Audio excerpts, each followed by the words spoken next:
welcome back to the Launch Sequence Podcast. This is episode 41. We've just gone off into March, and it's quite a year for Star Citizen so far. But with me today, I've brought in a good friend, Farrister, another YouTuber, and a creator of some great content on YouTube, to be honest. How are you doing today? I'm very well, thank you, and thank you for inviting me. I'm honored to join your podcast. Of course. Happy to have you. There's been a lot of turbulence this year with, roadmap stuff going on and different types of ship sales and all that jazz. I wanted to take a step back and talk about what makes Star Citizen, I think, a very special game compared to a lot of other things, and that is the detail involved. Farrister is somebody that I've seen really highlight that kind of stuff, so wanted to bring him in for a nice long conversation. But before we get into that, as always, I want to hear more about you, Farrister. How'd you get into video games, and I guess more specifically these sim-style games? Goodness, well, how long do you have? I don't think your podcast is quite long enough for the whole background. We could do episode 2, right? I mean, I've been gaming for my whole life, right? So as a kid, starting out as a kid in the 90s, I played everything from shooters, Quake 2, Doom 95, I remember that. I had Pokemon on the Game Boy. Then went through an MMO phase in the 2000s, so like World of Warcraft, Star Wars Galaxies. Got into wargaming in the early 2010s, so World of Tanks, World of Warships. And actually, it was Star Citizen that first got me interested in simulation-type games. Oh. So, I got my first joystick playing Star Citizen, and that got me into some of the other kind of more simulation games like DCS World, Flight Simulator. So, okay, so you did a bunch of genre jumps. You were like you had a segment of time where you were doing these games and a segment of time where you're doing these. Was there any game that stayed constant throughout all of that? Not really, no. No, okay. I think I'm one of those people. I love to game, right? And if there's a new game launched, I'll try it out. And Okay. probably like a lot of your listeners, I just love a lot of different types of gaming. So Yeah. I'm not wedded to any one particular genre, I would say. Star Citizen has this interesting thing where it just pulls people from every single corner of the gaming industry, it feels like. But there are a couple games that I kind of hear often. In fact, last week with Morphologist, one of the games that he talked about kind of driving him in the direction of this one was Star Wars Galaxies, which you just mentioned. Was that something you spend a lot of time on? A long time ago, I absolutely did. I think I'm trying to remember Morph's words here. I probably won't describe it as well as him, but Star Citizen is the spiritual successor for Star Wars Galaxies. Galaxies was something very, very special, which was, it let you play the game your way. There were combat classes, there were, industrial classes and traders, and you could do so much in the game. You could build, you could explore, you could do the kind of quest lines, the normal theme park stuff. And I think, as you said, Star Citizen is one of those games that also brings gamers from all over because it has so many different elements to it. There's the role play, there's the sim type stuff, there's the story driven stuff, there's the great combat first person or ship based, and the industrial trading, mining. So very interesting. Yeah. That's such a clear connection, to be honest. Just when you were describing Star Wars Galaxies, I'm like, yeah, that's what makes Star Citizen really interesting, is that level of choice they give you. So you mentioned that you'll pick up games if you find a new game coming in that you're interested in. Are there any games right now that you're, or maybe in the near future, that you're looking forward to besides Star Citizen? Honestly, I'm not that aware of what's coming up at the moment. I've been very into Star Citizen. I'm trying to keep creating videos for it, and that's involving quite a lot of game time. So it's probably my main game at the moment. Okay, yeah. There's some good ones this year. I've not been able to jump into any of them. I know Elden Ring is kind of the big, huge headline game right now, but I'm really looking forward to Starfield later in the year. I think that's going to be an interesting little derivative, a chance for Star Citizen fans to maybe hop out of the verse and try out a new fiction. Not necessarily, I know people think that it'll take people away from the game or anything like that. I don't think that's the case, but I do think that's going to be a really popular topic in the Star Citizen community coming up. Oh, definitely. I've been watching that game with interest to find out more about it. But at this point, I don't know a huge amount, so it's one of those where I want to see what we get. Yeah, And Elden Ring, I think I would have tried Elden Ring already if the price tag wasn't so high here in the UK. I think I'll wait for it to get cheaper and then give it a try further yeah, down the line. yeah.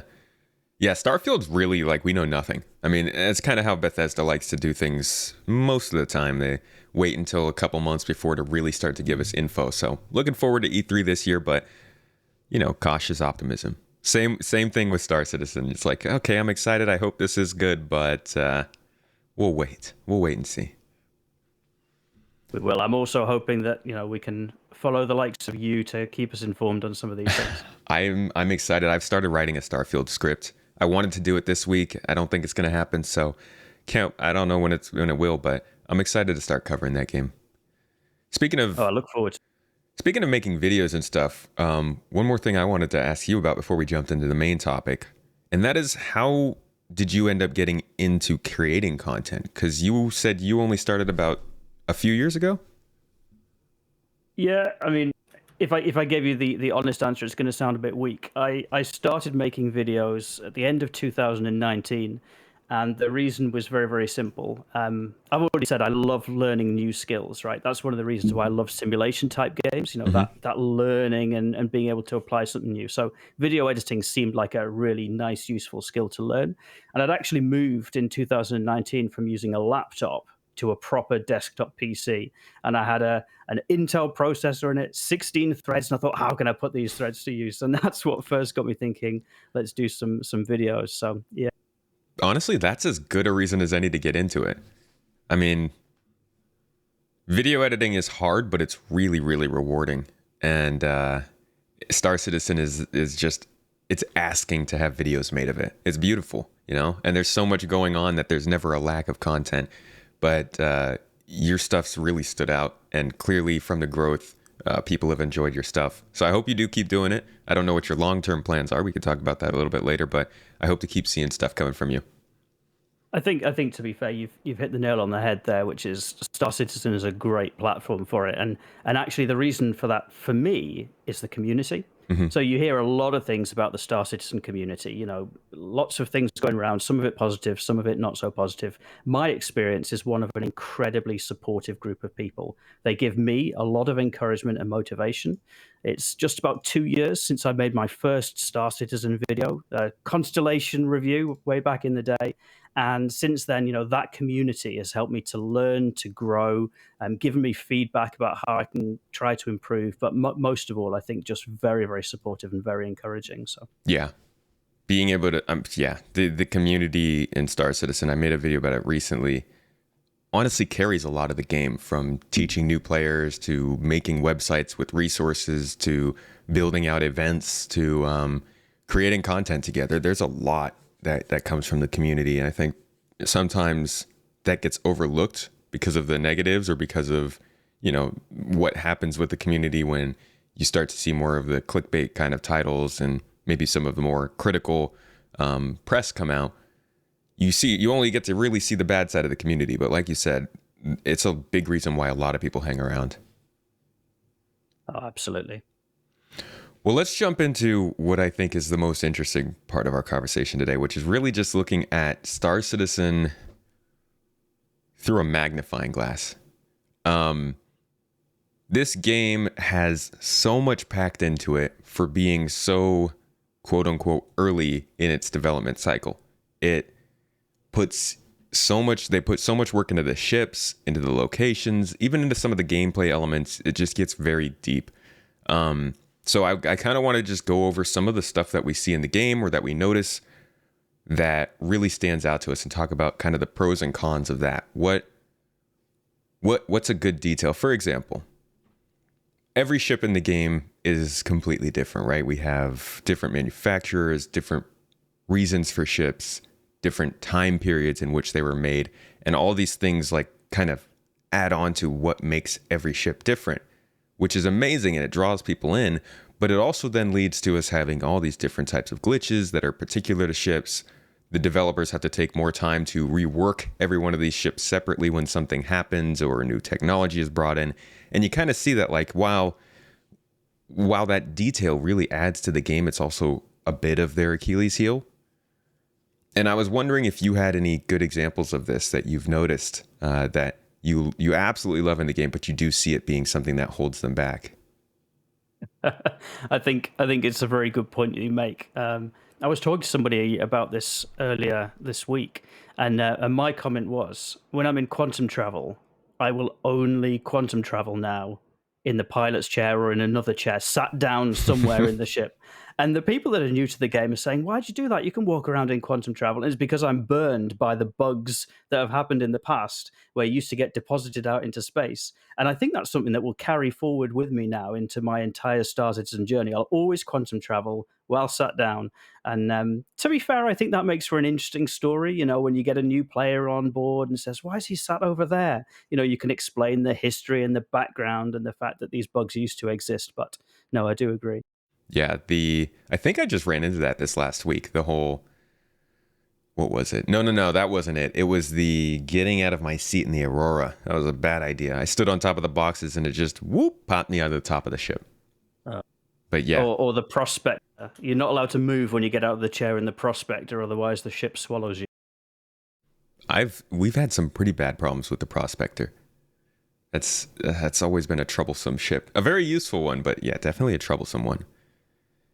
So going to locations then, one of the main, I think, coolest parts of the locations in the game is how all of them kind of have a philosophy, have a lore behind them, have a reason for existing. I mean, we can go to ArcCorp and say, hey, ArcCorp bought this planet. They created an entire city metropolis that spans the whole globe and sold sold parcels out to different companies because that's their goal. Whereas Crusader, they bought this gas giant and they just used it to build some ships in the upper atmosphere. It's all very cool and deep stuff, but then it also limits what you can and can't get at certain places. You fly into Hurston, you're not going to be able to buy any weapons. You fly into Orison, you can't get any ground vehicles. This is both good and bad. How do you think this is going to affect players coming into the game, though? Do you think they'll be cool with this? Because we all understand it because we've been around. But as more and more players come into the game and they start to run in these little restrictions and little things that catch them by surprise because of the immense amount of detail in this, do you think that's going to foul their experience?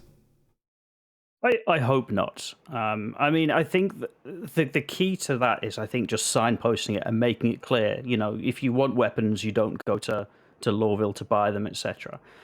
For me, those details are all things to work around, and they actually encourage people to get out and about and go somewhere different.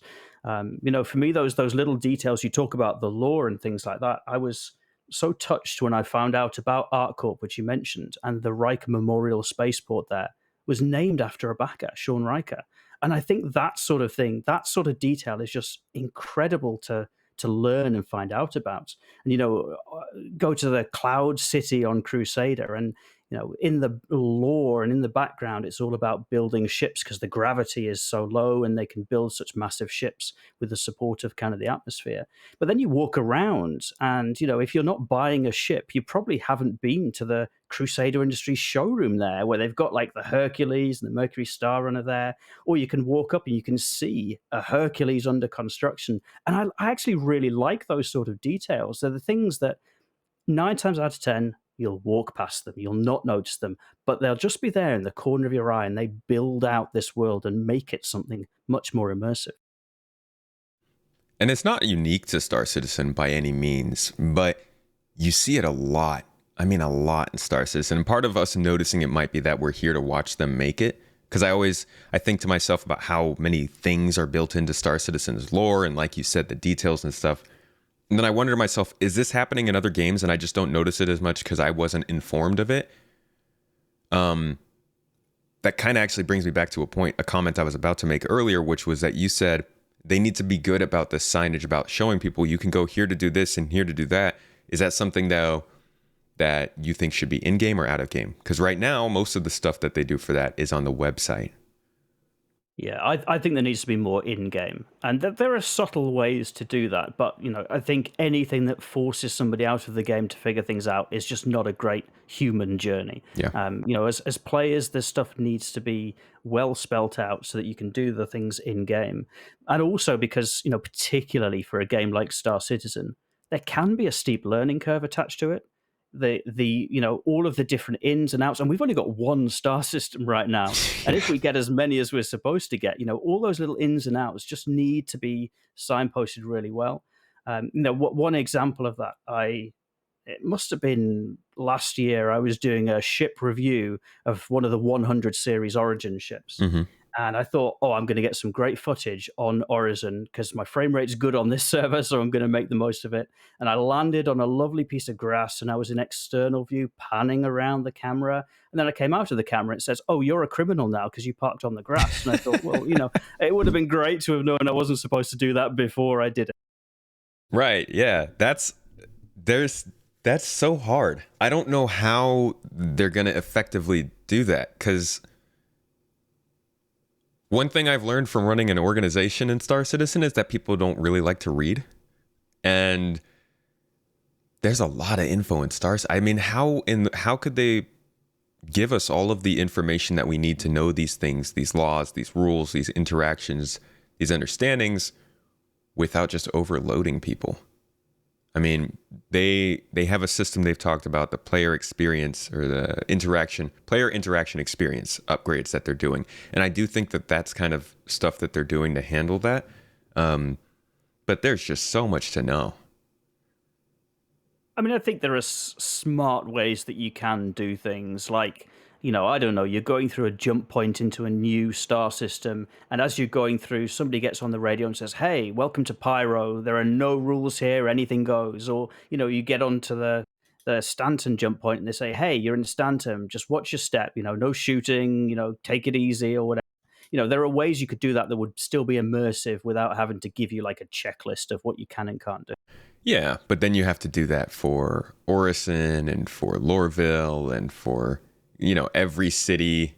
And in Pyro, I always wonder, there are going to be multiple gangs in this system controlling different areas of the system. Are we going to be flying around and getting bulletins from the pirate gang leaders, or are we just expected to kind of know what their vibe is? It's a great question. I don't envy the developers that have to figure it out. Yeah, I'm not jealous of that. I say that a lot about the devs working on Star Citizen, because they have a lot on their plate. But I think this is one of the reasons why we're talking about the detail today. Is there's a lot of criticism of Star Citizen and development and the time that it's been in development. But I got to say, one of the things that I like to do is just sit and actually admire the work that a lot of those developers have done. This is where those details really, they might not be details you notice a huge amount, but somebody has worked on that. Somebody has built an asset. Somebody has thought about the background story. Somebody has put a lot of thought into this. And actually just sitting back and enjoying that, I think sometimes is quite a nice change of pace. You kind of forget, a lot of people, there's this kind of difficult balance to hit of admiring what we kind of take for granted as we've been playing this game for so long, while also keeping in mind that while it's been so long, they still have not exactly reached a lot of the goals that they've set out. So you partially want to really admire the stuff that's going on, but then also, if you do, people jump on you and you feel like you need to be a little bit defensive about it. But I think it's good to sit down and really look at these details and look at how much work they've put into some of this stuff, and sit back and understand that not many games actually put that much effort into these things. Locations being one of those things. All the things that we've said today already, I think, are more than I usually expect from the games I'm playing. Now, I guess I could draw a parallel to something like Mass Effect, which does have a lot of lore. It's a space game. You go to a lot of different places.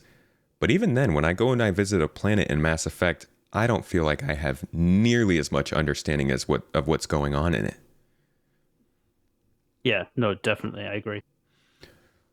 Do you have a favorite location in game, or like a location that you think has the best amount of care put into it? Oh my goodness, that's a tough question to ask.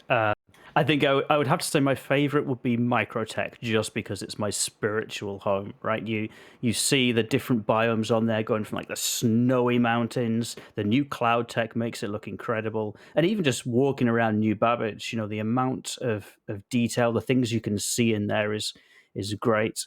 I think the newest planets are always the best. So like Crusader, obviously, New Crusader is beautiful and great to visit. Yeah. But part of what I enjoy doing in the game is just going out and finding places, either that people have suggested that I go and look at, or just out on my travels. And a lot of people have worked hard to create some of those incredible places. So I'm really happy to be in a position to share some of that with other people.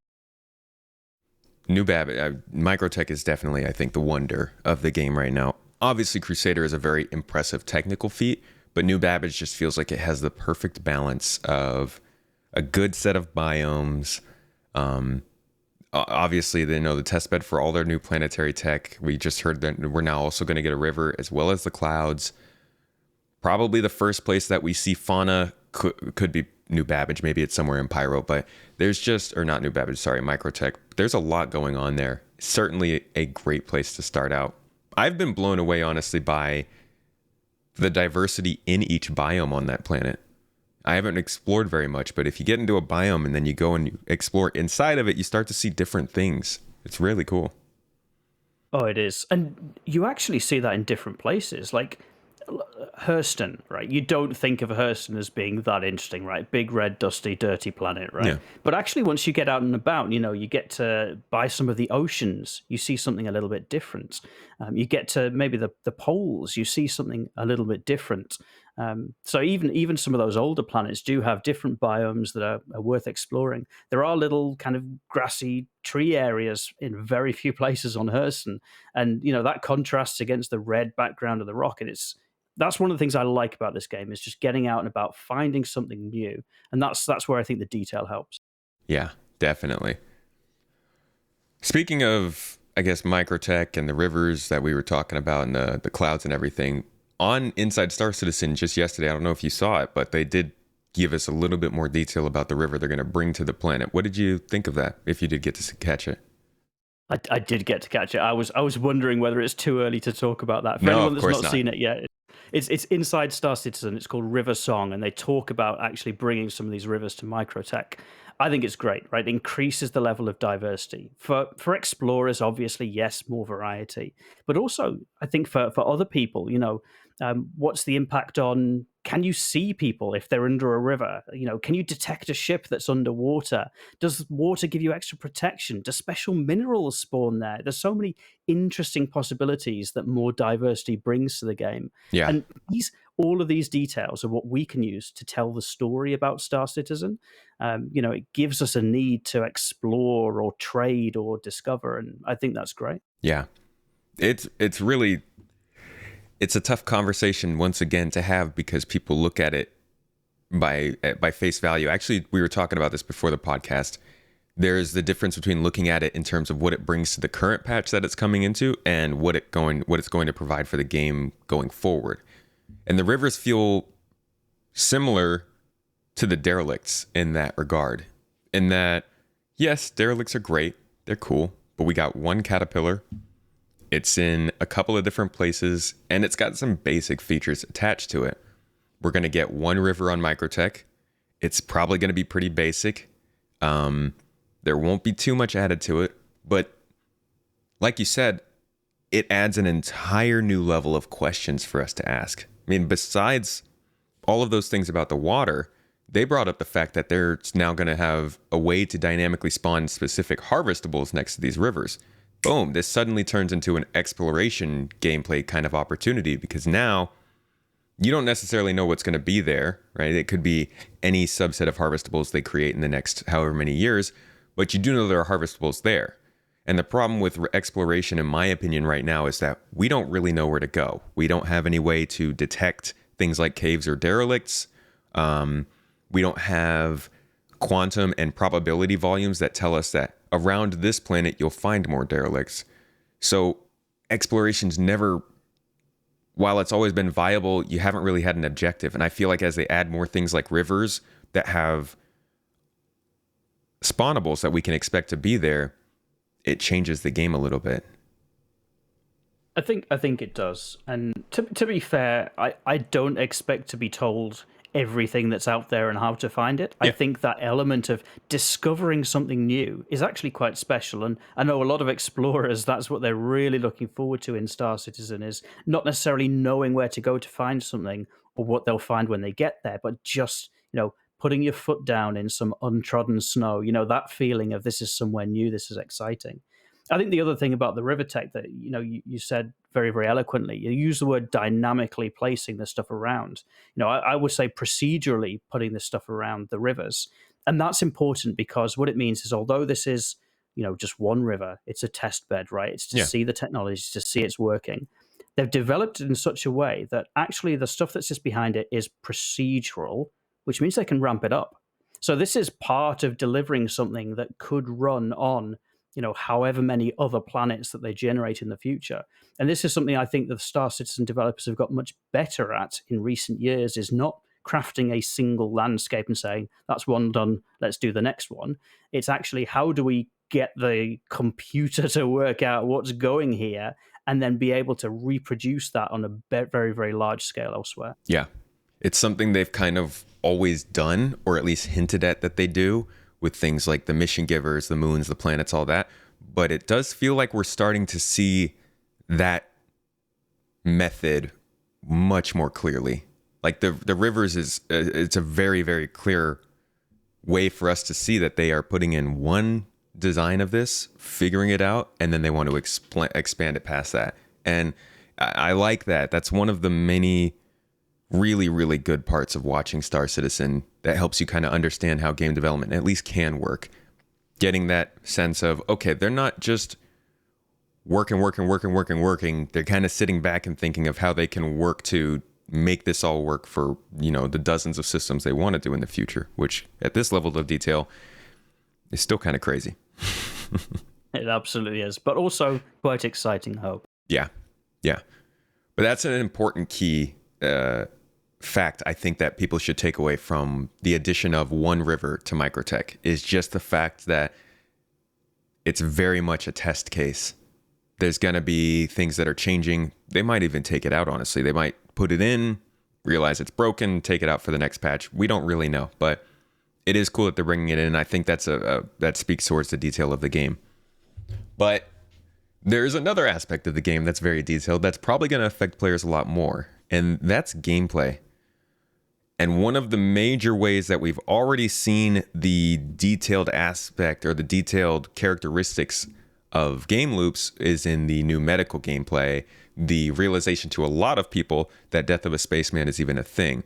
And I think Wave 2 or Round 2, Electric Bungalow, is probably going to be when we get cargo refactor. People start having to deal with cargo timers, with moving boxes and stuff themselves, maybe even when physicalized inventories comes in, people start to have to placing their guns and stuff. I think there's going to be a little bit of a pushback there. What do you think of the way these new gameplay additions and the way that they're built to be so in-depth are going to affect the new players who aren't really expecting it? Oh, you've asked me an unfair question there, Keenan, because I am drawn to that complexity. I really like that complexity, actually. I think it's what gives the game a real interest for me, is learning about all these different things. Real quick, I, if you don't mind me asking, when did you find out about Star Citizen? 2014. Okay. I ask because I realize that there's kind of a trend to that. Generally, the older players are the ones who jump to that immediately. That's why I'm here. That's what I love, So for me, I think that level of detail is really exciting. You look at mining, and for me, what's exciting about mining is once you know how to do it and you're practiced at it and you're skilled at it, it's something that you can be good at on a brand new character, with a brand new ship, with no special equipment. And that needs to have a certain level of detail to it. I think the challenge for the developers will be having all of these gameplay loops accessible enough that if it's your first time mining, you know what to do and you learn how to do it. But if you are an experienced, space miner who's got years of mining under his belt, there's still enough of a challenge in some of the things that you can do to take that gameplay deeper. Yeah, that's the main thing that's always driven me to the game. The ability to scrape the surface or just pull it all back and dive in. Exactly. And that's not easy to do, right? I've played more simple games and I've played some very, very detailed sim games out there. And, making that accessible for people is a challenge. But equally there are ways they can do it. I remember, must have been 3 or 4 years ago, there was a very good tutorial mission on Star Citizen where you got loaded into a Gladius, you flew around with another Gladius, and they taught you how to pilot the ship. I thought that was great. I wish I'd videoed it at the time to be able to actually show people this was what used to be there. I think it was very difficult for them to maintain through different patches, but something like that, that was very, very on rails, but it taught you the skills that you needed to know in order to fly a ship and fight a ship. And, there are smart things like that that they could do to help make these things more accessible without necessarily peeling away features.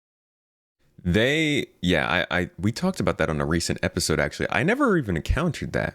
But yeah, building the tutorial into the game is going to be interesting because currently it's all us. I think what'll be even more interesting will be how they separate out the PU type tutorial from the Squadron 42 type tutorial. Yeah, yeah. And how they use that. Some people suggest that maybe Squadron 42 should be used as a very in-depth tutorial for Star Citizen, but we know plenty of people aren't going to play through it. So they're going to have to figure out how to allow, I guess they'll just have to have tutorials in both, but the differences are going to be interesting, like you said. I think it would have been... Oh, sorry. No, go ahead. I think it would have been great if Squadron 42 was like an in-depth tutorial for Star Citizen, but now they've separated them out as two separate games. Right. And who wants a tutorial that you have to pay for? Right. Yeah. So I'd like to talk about, because we were on the subject of gameplay and we kind of discussed the ability for people to be very, very in-depth on something and then also for beginners to pick it up. One of the things that came up with medical gameplay that I thought was them kind of trying to bridge this gap, and I'm not so sure I agree with, is the auto mode in the advanced medical gameplay. So you can, when you need to set the drugs for somebody because they have a specific injury, you can hit a button and it automatically tells you what drugs you need at the specific level in order to not overdose them, but to keep them healthy. Is that, in your opinion, is that a little bit too much hand-holding since it kind of just destroys the reason for people to do it manually? Yeah, I'm in two minds about it. On the one hand, I think when you've got your buddy on the floor and he's relying on you to help him out, you want to make sure that you can find the answers for what to do. Equally, if you're a medic, you need some sort of reward for the level of skill or time that you've put into actually developing a medic character. So yeah, I am in two minds about that one. Yeah. Because they have the sort of, press a button, stop bleeding, which I feel like is enough. But that's always kind of rubbed me the wrong way. And I really do hope that they revisit that because I feel like it takes away some of the advantage of knowing what you're doing.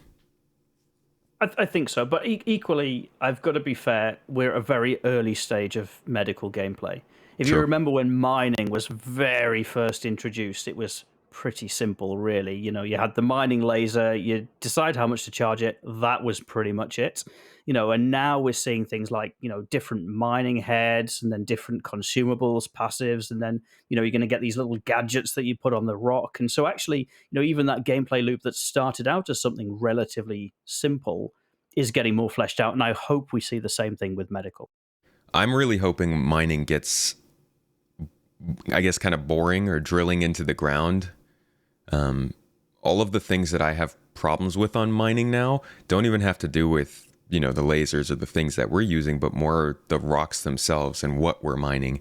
I hope we get to hear more about that in the coming year or so, because it's nice to see new gameplay elements coming in, but I still don't feel like mining is at the place it needs to be to really, really be a goal for the rest of the game loops at a basic level. Oh, I don't think mining is finished at all. It's probably just the one that we've got furthest down that development line at the moment. Yeah. Well, I say that because they did mention, I think it was last year, one of the devs it was casual, so we don't know what the official stance on this is, but kind of mentioned casually that mining was in a place where they were comfortable with it and they wanted the rest of the professions to get there. So I listened to those statements and I'm like, well, I hope there's a little more. I would hope so too. But to be fair, that's a difficult question. Do you keep pushing mining, or do you get the others to catch up a bit first so that different people have different things to do? Yeah. And I would be totally fine if they came out and said, you know what, mining is in a good place. We still have plenty more to do, but we're going to take a step back and work on the other things. As long as they're not telling me it's done. Because what drew me to the Prospector was the concept image of it sitting on the planet and drilling a hole straight down. Because the idea of, being able to set up a deposit and drill into it, carry it out, deliver it to somebody else, come back and keep working on that day in and day out. I feel like that's part of what, the mining gameplay loop really, that's where it just sounds like it shines. That would be pretty cool. Dig your own cave. Yeah. I don't know if we can go that far, but that would be cool though. That would be. I mean, you go out and see some of the places they've made, and actually they are literally that. It's an old cave that was dug out for mining purposes. So the lore is there. Whether the tech is there is another question. Yeah, being able to edit these planets to that extent is going to be quite something. But I think with the future, I think actually the interplay between the different professions will be quite interesting. Yeah. And actually that's why I probably would prefer to see them perhaps pause mining for now and work on fleshing out some other things. Because, for example, if you get the cargo management system up and running, you're then potentially, it's sat in your prospector, and somebody else comes and grabs your saddlebags and you keep mining, and they'll drag that away in their cargo ship, and then maybe a caterpillar or a cutlass will come along and say, hey, I want those saddlebags. And as much as I'm definitely not a pirate and I'm a huge care bear in the game, actually that piracy gameplay loop could benefit from some of those mechanics. So even if there's just some pushing forward of the other gameplay mechanics, it creates for a lot more interesting situations. Yeah, that's a really good point. The gameplay doesn't have to be complex. The way that they tie in and the narratives that surround them do. I had this script that I'd written out a couple years ago I still haven't gotten to make, and it was like a theory that missions don't have to be complicated. Like you can have deliver this from this planet to that planet, but if they start complicating stuff with this pirate came up here, or maybe you're in quantum travel and you hear a distress beacon from this person, or maybe you have some cargo that needs to be carried, but you also need to work together with another cargo hauler to get it split up to different moons. Having those different game loops interacting with each other takes it from step 1 to step 10. Absolutely. I mean, Xenothreat itself is a lot of fun just because you can kind of be a part of a salvage crew or an FPS security crew or dogfighting escort crew. That expands it a lot for a lot of people. Yeah. Definitely. One of the things you mentioned earlier, I kind of wanted to get back to before we moved on. You had said about how this game is a little less sim than other games in that they try to make it more accessible to a greater amount of people. And that's actually a big change that doesn't really get discussed too much, at least not that I know of. Back in 2017-ish time, you would see a lot of discussion about people saying, this is a sim, they need to really stick to those roots, they need to make sure that everything is very difficult to do. And a lot of that stuff has lasted out. Cargo hauling, the flight model has been kind of there as well. The healing, all that kind of stuff. It's been keeping up with this idea of being a sim, but also, like you said, they've been gamifying a lot more stuff, making things a little more casual, marketing to the greater player base. Do you think they could go too far? Do you feel like they have gone too far in any ways?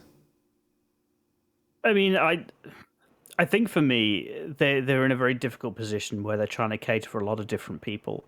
When I first started getting into Star Citizen, I thought the level of detail was going to be huge. But as I play some other sim games, I realized that's not necessarily the case. Okay. In Star Citizen, I get into my spaceship. If I want to start it, I press the R key. It starts up the ship, engine on, power on. If I want to get really detailed, I could put the engine on with the switch and then put the power on with the switch, but that's about as far as that goes. I hop into a DCS World Hornet and I have to start the APU, then I have to spool both engines up and then move the throttle out of idle and power on the MPCDs and all of this stuff, right? So the level of detail in some sims is way more. Yeah. I think for me, what will make Star Citizen interesting is if it's got a blend of being accessible.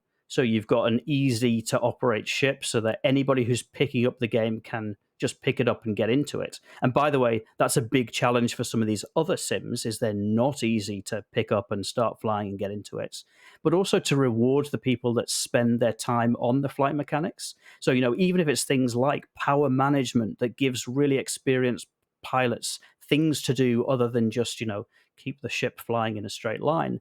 Personally, I think that's okay, as long as there is kind of that detail beneath it, that reward. And I'm not talking about min-maxing and having an overwhelming advantage, but just those little things that you can do as a pilot to give you the edge. Yeah.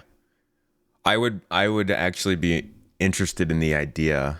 Tell me what you think about this. If not only you could say you can press one button to start up your ship, but you could also go through the process and your ship maybe would be, I don't know, start up with additional efficiency. That's a little gamey, but giving people more of an advantage for going through that startup process.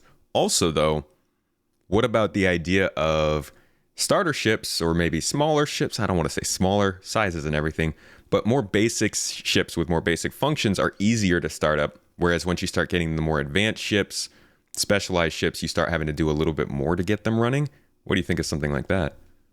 Oh, Keenan, you're selling it to me. I think that sounds great. So, I'm immediately thinking of something like a stealth ship, like an Eclipse or something like that. And you can press to start it up and it will start it up, but the signature will be higher than if you start up the engines, then wait, then start up the power and do everything in sequence. There's a small reward for doing something like that in that, you've got a lower energy signature and you're harder to detect. For me, something like that isn't game breaking, right? It doesn't just skew everything in favor of the detail, but it does give you a reason to want to learn actually what is the best way to start up my ship and do it properly by the book. Yep. It would mean more work per ship, of course, but like that's what most people are here for, right? And you probably know that anyway, right? So if I'm flying at my M2 Hercules, I know the switch to flick the engines on and off is above my pilot's head on the right, because I do that when I land, I'll switch the engines off. I know that if I'm in one of my fighters, it's probably down beneath my kneecap. And, you start to learn these things the more experience you get with each ship.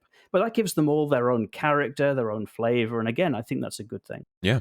So then going back to a topic we were talking about earlier, getting into the details and how Star Citizen kind of explains those things, is that something you feel there should be some kind of a tip? Should somebody get into an Eclipse and the game tells them, hey, this is a stealth bomber, you want to start it up this way? Or is that something they should have to find out on their own? Whoa, tough question. Yeah. I think the basic stuff should be taught. So things like if you want to start your ship, you press the R key. That should be taught. It should be tutorialed. I think the other things like what is the best way to start up your Ghost for a minimal signature, there could be cues for that in game. Like maybe you could buy an Eclipse manual that tells you actually if you want to do it, this is the best way. Maybe you get a player to show you and teach you. I think some of that, you want to have the information out there, but you want to reward the people who do the research, who learn to do it, rather than spoon feed players everything. That's my opinion. Yeah, there's going to be a balance. That's a hard balance to hit, and you can already see it in the alpha. I mean, we don't have any tutorials, but there are things in the alpha that I feel, I learned from. For instance, I went out mining with a good friend John earlier this week, and I learned some things about mining that in all of my years of doing it, I never really thought of. But then I also realized there's no way to actually know that. There's this theory that goes around a lot between miners that moving your mining laser around on the rock and heating up a general area of it makes it easier to crack the rock. But my main issue is that I don't know how to prove that. I haven't seen anybody actually prove it with, an in-depth sort of process, a scientific process, if you will. And CIG hasn't really spoken on it. So it's hard to know whether or not we're supposed to know that, if we're supposed to find it out, how it's supposed to work. And that might be something that's more akin to the alpha experience. But I do wonder how they're going to balance that moving forward.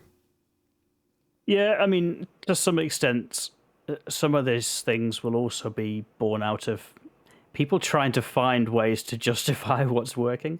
I Yeah. remember when I was a kid, we used to play Pokemon on the Game Boy, right? And there was this myth that if you pressed your keys at a certain time, it would do something. You know, it was like an urban legend. And when I went to America, I was talking to somebody about it, and they said they pressed a different button, right?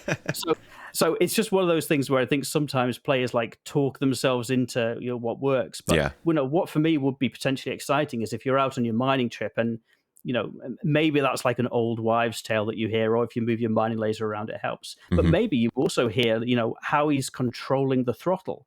Because for me, when I'm mining, I find rather than leave the throttle in one place, it's much easier for me to keep the mouse wheel moving, and then I'll just move it further down or further up. And Yeah. that's kind of my best practice for mining, as it were. And it's those little things like that you could pick up from players that help you with the skill as much as the knowledge. Yeah. Just kind of bouncing it up and down and keeping in that zone, right? Exactly. One other thing that is pretty incredibly detailed in this game, one that I'm sure gets a lot of laughs because it's kind of a meme at this point, but the AI in the game, well, not the most impressive now. Granted, it's not all AI problems.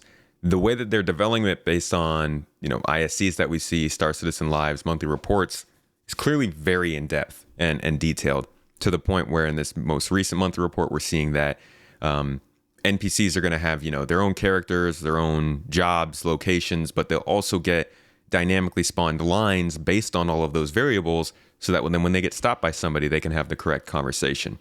Not a first, but very detailed. Another thing that they talk about with NPCs is the fact that these NPCs are going to pay attention to what you're wearing. Have you bathed? Are you in a spacesuit in the middle of a city conference room?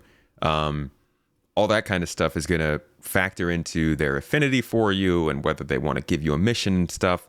Again, a lot of detail. Is this something you've seen with NPCs in other games? It is. I think it's very feasible. I think the challenge for the dev team is going to be making it work in a way that makes sense everywhere. You've talked about a lot about BioWare games today. I remember Star Wars: Knights of the Old Republic. Ooh. And in those first levels, when you're walking through Taris and you get your Sith uniform, and you feel like a real big cheese walking around your Sith uniform. If you spoke to some people wearing that uniform, they'd give you a different response than if you weren't. Love that. Right? And that game must be about 20 years old at this point. 2023. I appreciate that's a game on rails, right? And somebody somewhere actually physically made that happen. But I think that's very, very doable.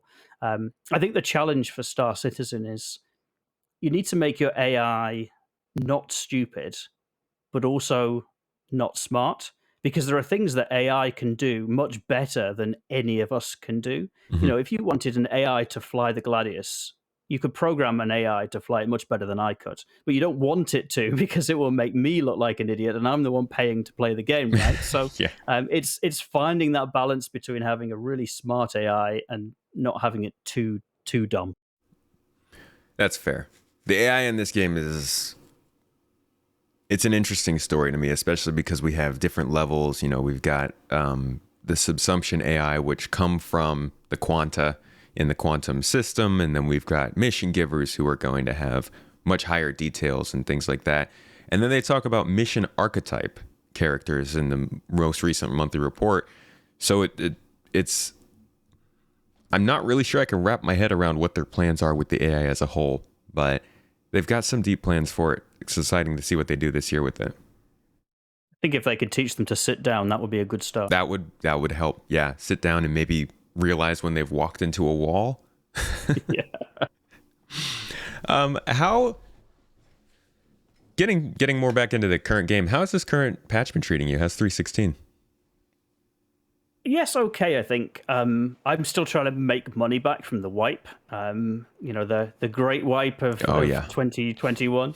I keep earning money and then spending it on new ships to fly and review. And so, I think that's trying to build up a balance again has been a challenge, but I'm enjoying that. I really enjoyed Xenothreat. Xenothreat is my kind of event. It brings everybody together, mostly on the same side.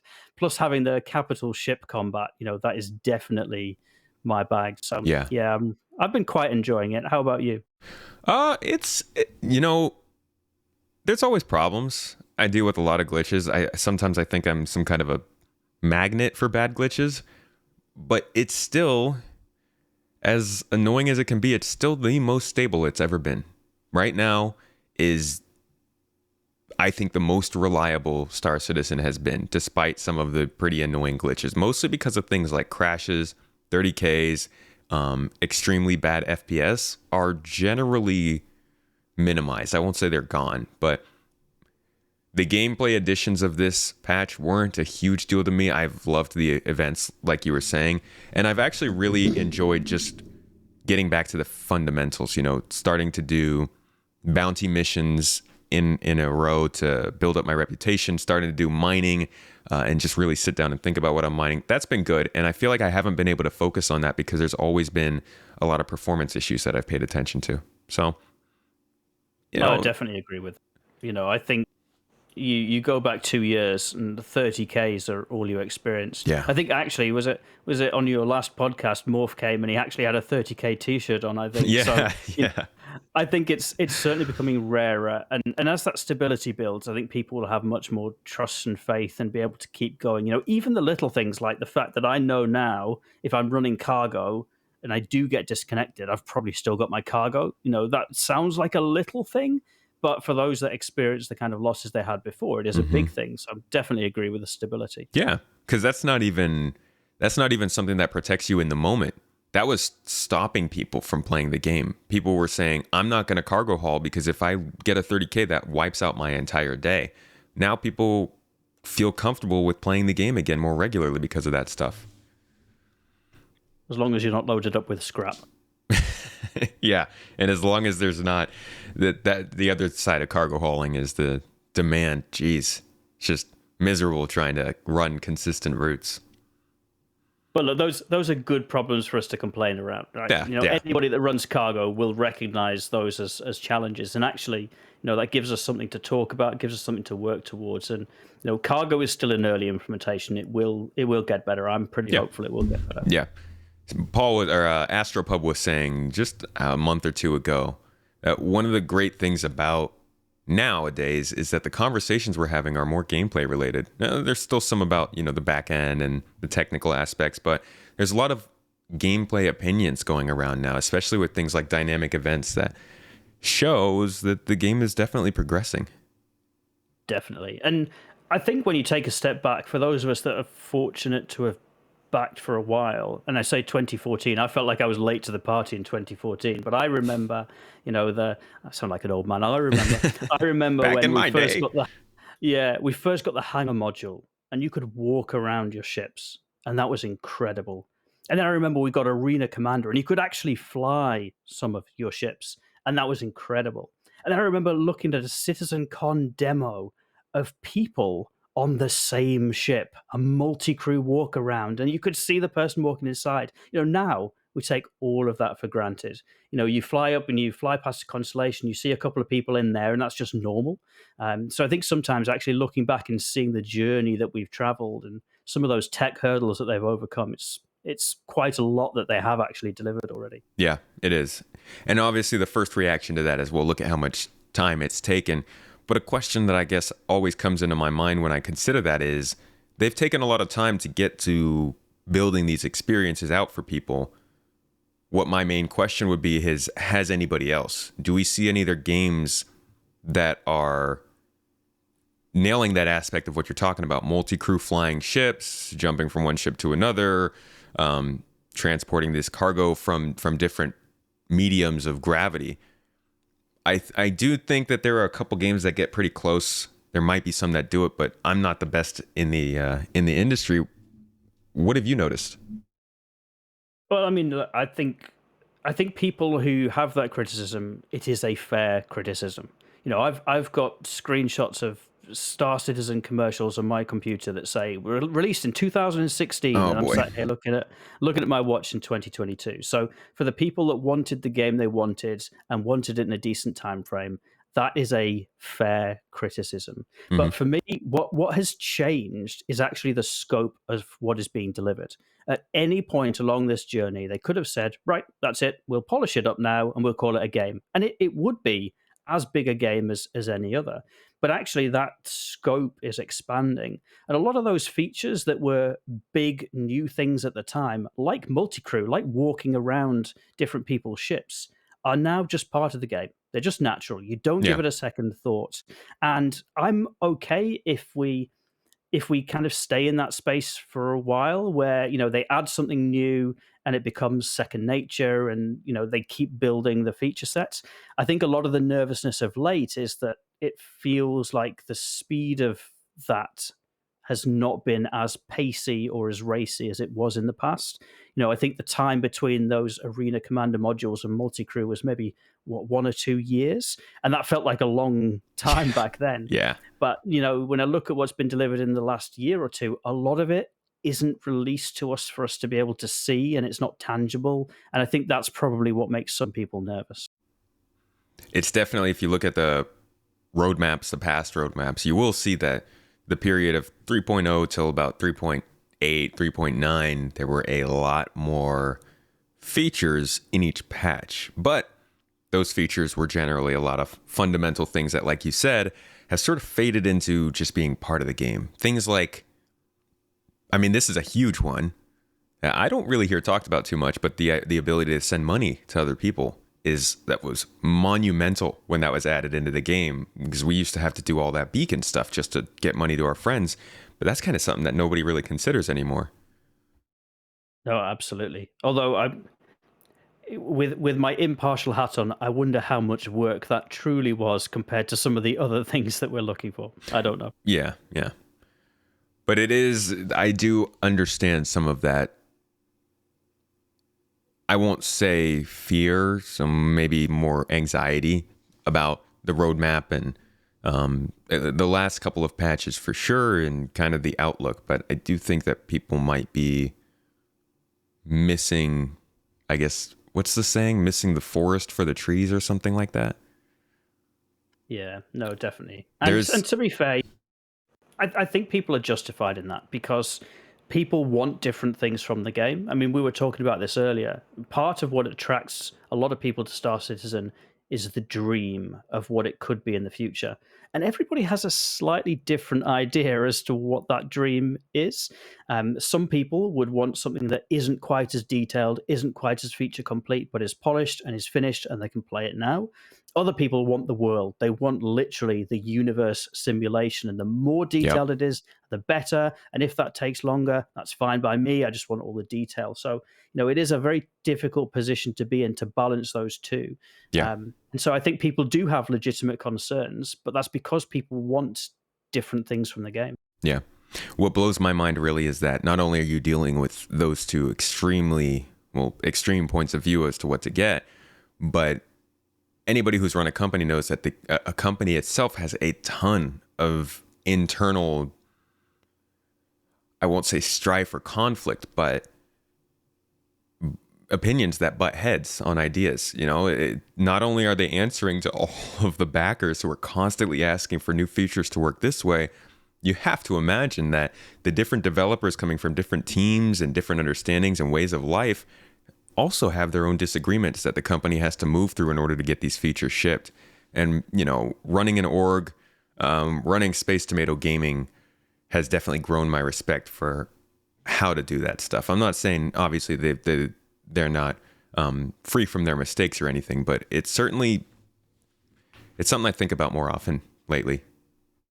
Oh, definitely. And to be fair, running all of that through a global pandemic also can't be easy. Yeah, absolutely. Yeah, especially with the unpredictable nature of a game. You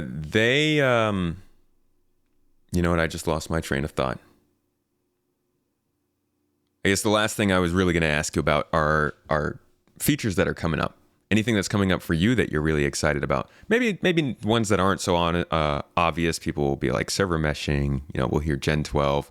I'm looking for maybe a more particular that aims towards your desired form of gameplay. What's something that you're looking forward to? Yeah, I think the word upcoming makes me nervous because I think that's very, very ominous. In the next 3 years, we'll say. Yeah, I'm actually one of the people that's excited for Squadron 42. I Okay. know it's not the most popular amongst a lot of people in the community because they feel it's taking time away from the PU. I'm very excited for the PU, but actually I think the Squadron 42 experience, I think it could be a really interesting experience, a really interesting story. Mm-hmm. It's going to be a little bit more on rails than perhaps the PU, but I think when we do get it, Chris will want it to be fantastic. So I think the quality will be there. And I also think the performance will be a lot better with it not necessarily being as online connected as the PU. So I'm really looking forward to experiencing that, hopefully within the next 2 or 3 years. Um, I'm naturally excited for whenever the Javelin comes out in the PU with proper multi-crew. Oh my gosh. For me, that is the Star Citizen equivalent of a raid experience. You get a big group of friends online. Some of you are on the Javelin, some of you are on ships around it. You maybe only do it once a week because it's, you need everybody on for it. But then you go out and doing something like Xenothreat, but you are the Javelin destroyer. Oh, I think that could be very, very exciting. Yeah. Whether we get that in the next 2 or 3 years, I can only hope. And then the rest of it, salvage, repair, yeah, I'll give that a go. This is a game where there isn't a penalty for trying things to see if you like them. You don't have to spend skill points. You just figure out what you enjoy and what you don't. So Yeah. I'll roll with the punches. I'll take it as it goes. Awesome. The going out on a Javelin together that's a dream, man. When you were talking about Xenothreat earlier, I was thinking to myself that's going to be the ultimate experience in Star Citizen. Being on a carrier, seeing your friend out in a fighter ship, fighting a ship that you are also pinging with your turret, as somebody else is telling you about them trying to track it with their turret. And then all the while, you've got an entire squadron that's back waiting for you to clear out this area so you could get to the real mission. I've never played an MMO, so I don't know much about raids or how they're typically supposed to go. But being able to get a group of ships out for a single purpose and play together that's part of why I've been here this whole time. Oh, absolutely. Oh, it's one of the favorite things to me about Xenothreat. For me, I did the Xenothreat like everybody else did. You log in for however many hours a day just so you get paid for it, and you just do it and you grind at it. Yeah. But for me, my best experience of Xenothreat was with my org when we scheduled a time. We said we'll take a couple of hammerheads out, Retaliator, some fighter escorts. We all quantum drived in there together with quantum linking. Incredible. And, you've got the turret gunners talking to each other, talking to the pilot, roll left so that we've got a good angle. The pilot saying, I'm going to have to pull back because we've got low shields. The other hammerhead saying, oh, no, I'll come in and take the fire. Just incredible experience. Yeah. And that's with what we have now. That's not even with things that we might get in the future. And that's a good point. While a lot of people are kind of disenfranchised from the gameplay right now, a little tired, a little burnt out, taking a break. Yeah, there's a lot going on still right now. I see a lot of people doing some cool stuff, and with such limited features too. We still we don't even have repair. I mean, it feels like a big deal that we're getting things like repair and salvage right now, but in the grand scheme of the game, they're pretty small. They are, but I think as more of those things come online, it will just accelerate the possibilities because you're not just getting repair. You're getting repair combined with combat. You're getting repair combined with mining. Yeah. You're getting repair combined with the beacons. And so actually, all those different elements, suddenly, if you hit a bad rock in your prospector and, you bust your power plant, not that I've done that recently. I've totally done that recently. Instead of having to place down a beacon and say, someone come rescue me, you place down a beacon and say, someone come repair me. That's great for the repair person. It's great for you because you don't, end up quite as embarrassed as you are going back to Port Olisar. But all those systems, they add and mix and mesh together in a much more interesting way than just saying, well, now there's repair, it's its own separate thing. Yeah. And even to add on to that, we could get we could get crazy with the way that these different gameplay elements work together. But you could go ahead and say, you busted up your prospector a little bit. You don't want to go back to a station. Maybe you're way out there. Let's say you're in Pyro, right? You're mining some very valuable stuff. Instead of going all the way back or even calling somebody to repair, you could do a quick search, find a derelict ship, strip some hull off of there, repair your own ship, and get back to it. And it's like they didn't build in a release card in the roadmap that says, now you have the ability to strip hull from a derelict and put it on your ship. But because we have mining in the game, we have derelicts in the game, we have scanning in the game, and we have repairing in the game, they all come together to make a better experience. Looking forward to it. Yeah, those are the kinds of things that get me really excited.